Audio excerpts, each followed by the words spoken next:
Movie Recap Tagalog here. Tunghayan natin ngayon, ang thriller action film na, Yakuza Princess. Tara na't panoorin natin. Nagsimula ang pelikula 20 years na ang nakalipas kung saan isang malaking away ang naganap sa Osaka, Japan. Isang pamilya mula sa angkan ng Takikawa, ang pinakakinatatakutang Yakuza sa Japan, ang dumanas ng kalunos-lunos na kapalaran dahil ang lahat ng kanilang pamilya ay pinatay ng isa sa kanilang mga kaaway. Sa kabutihang palad, mayroong isang bata na nakaligtas na kabilang sa angkan ng Takikawa, isang batang babae na nagngangalang Akemi. Si Akemi ay lumaki sa Brazil, isa sa mga bansang may pinakamalaking komunidad ng Hapon. Hindi niya pa rin alam ang nangyari sa pamilya niya noon. Ang pagkakaalam niya ay isa lang siyang ordinaryong babae na nakatira sa Brazil kasama ang kanyang lolong si Ren Oshima na ngayon ay namatay na. Dahil sa pag-aalala na makalimutan niya ang kanyang pinagmulan, tinuruan siya ng kaibigan ng kanyang lolo, na tinatawag ni Akemi na sensei o guro, ng tamang paggamit ng katana. Samantala sa Japan, isang yakuza na may mataas na ranggo na nagngangalang Takeshi ay planong patayin ang isa sa kanyang mga tauhan dahil sa paglustay sa pondo ng organisasyon. Sinubukan ng kanyang tauhan na makipag-ayos sa pamamagitan ng pagsiwalat ng impormasyong walang nakakaalam maliban sa kanya. Gayunpaman, pagkatapos marinig ni Takeshi ang impormasyon ay pinatay niya ang dalawang tauhan tapos ay sinunod ang impormante ng walang maliwanag na dahilan. May pananagutan siya sa pagkakamali ng kanyang mga tauhan kaya pinuntahan niya ang boss na si Oyabon upang humingi ng tawad sa pamamagitan ng pagputol ng isa sa kanyang mga daliri. Sa kabutihang palad ay pinigilan siya ng boss dahil sapat na ang kanyang mga ginawa para sa organisasyon at malaki ang tiwala nito sa kanya. Gayunpaman, walang tiwala sa kanya ang kanang kamay ni Oyabon na si Kohiro dahil alam nitong nagmula siya sa dating kalabang angkan na Takikawa. Lumipat ang eksena sa Brazil kung saan may isang sugatang lalaki na nagngangalang Ronan. Nang magising siya ay hindi niya maalala ang nangyari sa kanya, at lahat ng medical staff ay hindi mahanap ang kanyang pagkakakilanlan. Sa huli ay nagpatulong sila sa pulis. Nang ipakita sa kanya ang katana na nakuha sa tabi niya noong nabugbog siya, sinabi niyang wala siyang maalala. Dahil ayaw na niyang makagulo sa mga taong nakapaligid sa kanya, nagpa siya si Ronan na umalis sa ospital. Bago umalis ay kinuha niya ang katana na dala ng mga pulis. Umaasa siyang sa pamamagitan nito ay mahahanap niya ang kasagutan kung sino siya. Sa isang tattoo shop, pinatato ni Akemi ang simbolo ng kanyang clan na hawak ng kanyang lolo nang patayin ito. Pagkatapos ay nakipagkita siya sa isang kaibigan sa isang club. Habang kumakanta siya ay binastos siya ng mga gangster kaya nilabanan niya ang mga ito. Mabuti na lang ay naawat sila ng isang pulis. Samantala, pinasok ni Ronan ang isang antique shop para alamin kung sino ang may-ari ng katana na kanyang dala. Doon ay nalaman niya sa may-ari ng tindahan ang address kung sino ang dating nagmamay-ari ng katana. Pinuntahan niya ang address na sinabi ng matanda. Iyon din ang address kung saan nakatira si Akemi. Lumipat ang eksena kay Takeshi na dumating sa Brazil upang hanapin si Akemi, ang natitirang angkan ng Takikawa. Isang gabi, inabangan si Akemi ng mga gangster na kinulatan niya. Gusto siyang gantihan ng mga ito. Dahil na corner na siya ay wala siyang nagawa kung hindi ang labanan ang mga tulisan. Sa huli ay hindi sapat ang kanyang lakas sa mga tinamong bugbog sa katawan. Nagkataon na bumalik si Ronan sa apartment niya sa tamang oras. Tinulungan siya nitong labanan ang mga sigang gangster. Nang maputulan ni Akemi ng kamay ang leader ng gang ay biglang dumating si Takeshi na binaril ang dalawa pang gangster. Tumakbo si Akemi sa takot, naisip niya na siya ang pinupuntirya ni Takeshi. Patuloy silang hinabol ni Takeshi na ang tanging pinupuntirya lamang ay si Ronan. Nagpang-abat si Takeshi at Ronan na tila dati nang magkakilala. Sa huli ay natakasan ng dalawa si Takeshi na tinawag si Akemi sa pangalang Aki. Sumilong ang dalawa sa bahay ng kaibigan ng kanyang lolo na isang sensei. May nakita si Akemi na larawan ng pamilya niya kasama si Takeshi.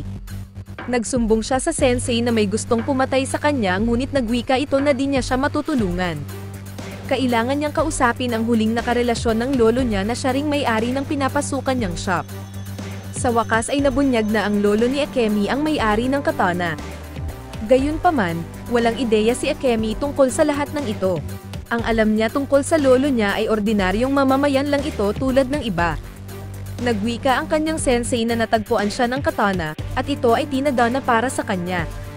Huling sinabi ng sensei niya na nakadepende ang buhay niya sa katana. Pinuntahan ni Akemi ang nakarelasyon ng lolo niya. Nagwika lang ito na nagbili ng lolo niya na baka isang araw ay bigla na lang silang mawawalang maglolo. Tapos ay ibinigay ng matanda ang address na binigay ng lolo niya na posibleng sasagot sa mga katanungan niya. Pinuntahan ni Akemi ang address na ibinigay ng matanda at sinundan siya ni Ronen sa pag-asang makahanap ng sagot na maaaring makatulong sa kanya na malaman ang tungkol sa kanyang sarili. Pagdating nila sa binigay na address, nakilala ni Akemi si Chiba, na kaibigan ng kanyang lolo. Pagkatapos ay ipinaliwanag niya sa kanya na ang katana na hawak niya ay mula sa angkan ng Takikawa. Sa kabila ng paliwanag, lalong nalito si Akemi, at pagkatapos ay tinanong niya ito kung ano ang kinalaman ng bagay na iyon sa kanyang sarili. Muli ay nagsabi ang kaibigan ng lolo niya na nag-iisa lang siya at wala rin siyang maitutulong sa kanya. Ayaw sabihin ni Chiba sa kanya na siya ang nag-iisang descendant ng Takikawa clan. Kinagabihan, pinagsilbihan siya ni Yukiko na naging kaibigan rin ng lolo niya. Sa higaan ay hindi siya makatulog dahil paulit-ulit niyang iniisip ang lahat ng nangyari sa kanya ng mga nakaraang araw. Nang mapansin siya ni Yukiko ay isinama siya nito sa sementeryo na nasa likod ng bahay. Doon ay nakita niya ang puntod ng kanyang lolo. May nakita siyang kahon sa puntod kung saan may isang pahayagan tungkol sa pagmasaker sa buong pamilya ng Takikawa clan. Sa bawat lumang larawan na nakita niya ay bumabalik sa kanyang isipan ang alaala ng nagdaang pangyayari. Sa hindi inaasahang pagkakataon ay dumating si Takeshi. Sinabi niya kay Akemi na siya ay isa sa mga yakuza na dating tauhan ng Takikawa clan, at ang kanyang layunin kung bakit siya nandoon ay upang protektahan siya. Nalaman niya na ang kanyang kasalukuyang amo na si Oyabun ay nagpadala ng kanyang mga tauhan upang ipapatay ang kaisa-isang descendant ng Takikawa clan. Samantala, pinagpapatay ni Kohiro at kanyang mga tauhan ang lahat ng matanda na nakatira sa tagong compound na iyon. Nagulat si Ronen na nakatulog sa bodega nang makita niyang lahat ng matatandang nakausap niya ay naligo na sa kanilang mga sariling dugo. Balik sa dalawa, nagawang mapatay ni Takeshi at Akemi ang ilan sa mga tauhan ni Kohiro. Di nagtagal ay napagtanto nila na marami ang kalaban nila kaya nagdesisyon sila na takasan ang lahat ng tumutugis sa kanila. Nang may makita silang sasakyan ay pinaulanan ito ng bala ng mga kalaban. Mabuti na lang at nandoon si Ronen na isa-isang pinatay ang humahabol sa kanila. Nagsabi si Akemi na wag iwanan si Ronen ngunit binunyag ni Takeshi na si Ronen ang pumatay sa lolo niya. Hindi makapaniwala si Akemi sa narinig habang patuloy na pinatakbo ni Takeshi ang sasakyan palayo. Nang magliwanag ay narating nila ang isang ligtas na lugar. Sinabi ni Takeshi na ang totoong ama ni Akemi ay si Akira Takikawa, ang pinakakinatatakutang yakuza sa Osaka. Noong siya ay bata pa, ang lahat ng kanyang pamilya ay pinapatay ni Oyabun, ang kaaway ng kanyang ama. Bilang nag-iisang nakaligtas sa trahedya at ang huling hahawak ng Takikawa clan, binilin siya ng ama kay Takeshi upang protektahan siya. Kaya inutusan niya ang kanang kamay na si Ren Oshima na itakas siya sa Brazil. Sa bansang iyon ay binago nila ang kanilang pagkakakilanlan kaya nakilala niya si Ren Oshima bilang kanyang lolo. Habang nasa Brazil sila ay nagpanggap siyang kampi at loyal sa kalaban ng Takikawa hanggang sa nawalan siya ng kontak sa kanang kamay niyang si Ren Oshima. Nalaman niya na lang ang kinaroroonan ni Akemi nang mabalitaan niyang pinapatay ni Oyabun ang nakilala niyang lolo sa hitman na si Ronen. Ang utos ay ipapatay si Ren Oshima at Akemi ngunit ang ipinagtataka ni Akemi ay hindi siya pinatay, bagkus ay iniligtas siya ni Ronen. Parehas nilang di alam kung ano ang plano ni Ronen. Ang layunin ni Takeshi sa Brazil ay isama si Akemi pabalik ng Japan, kung saan ang ilan sa mga pinuno ng mga organisasyon na dating nagtatrabaho sa ama ni Akemi ay handang ipaghiganti ang kanyang pamilya kasama niya bilang lehitimong pinuno ng angkan ng Takikawa. Nagdesisyon si Akemi na ipaghiganti ang kanyang pamilya at nagpasya siyang bumalik sa Japan. Bago lisanin ang Brazil, pumunta siya sa bahay ng kanyang sensei para magpaalam. Ngunit laking gulat niya nang makita ang karumaldumal na sinapit ng kanyang sensei. Maya-maya lang ay lumitaw si Ronen.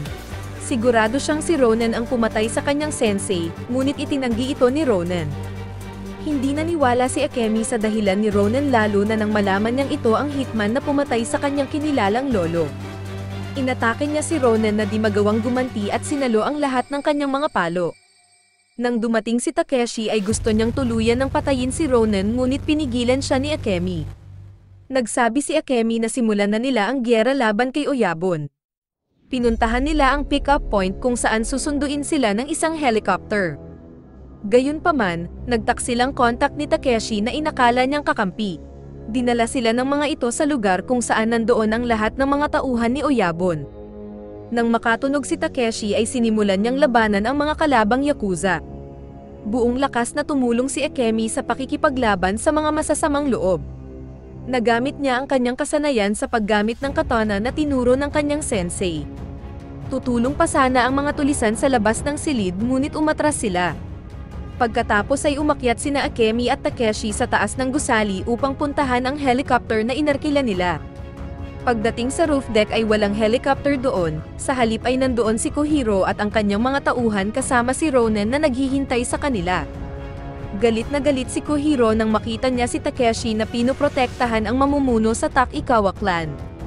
Nagharap silang dalawa na pawang mga matataas na opisyal ni Oyabon. Hinugot ni Kohiro ang kanyang katana at itinarak ito sa walang kalaban-laban na si Takeshi. Namatay siya sa harap mismo ng mga mata ni Akemi.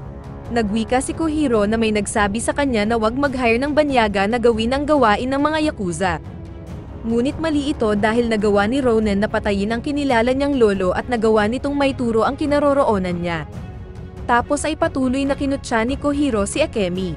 Maya-maya lang ay nagawang maagaw ng nakaposas na si Ronen ang baril ng isang tauhan at napatay niya ang mga ito bago siya napahiga sa semento. Ilang sandali pa ay hinamon ni Akemi si Kohiro na makipagduelo sa kanya gamit ang kani-kanilang mga katana. Hinanda ni Kohiro ang sarili upang harapin ang nag-iisang prinsesa ng Takikama clan. Inamin nito na siya ang pumatay sa mga magulang at kapatid niyang lalaki. Naunahan siyang masugatan ni Kohiro ng katana ngunit binaliwala niya ito. Sawang-sawa sa pagmamayabang ni Kohiro, sa wakas ay pinakawalan ni Akemi ang kanyang signature move. Nahiwa man siya sa tagiliran, nagawa niya namang malaslas ang leeg ni Kohiro. Sa huli ay tinuluyan niyang patayin ang kanang kamay ni Oyabon. Kasunod nito, nakita niya si Ronen na nakahandusay sa semento. Galit pa rin si Akemi at balak din siyang patayin. Ngunit humingi ng tawad si Ronen at nagsabing hindi niya talaga maalala ang ginawa niya. Pinatawad siya ni Akemi, ngunit may kondisyon. Huling sinabi ni Akemi na tatawagin niya siyang Shiro. At ang laban ni Akemi ay laban din ni Ronen. Babalik sila sa Japan at ipaghihiganti nila ang pamilya ni Akemi.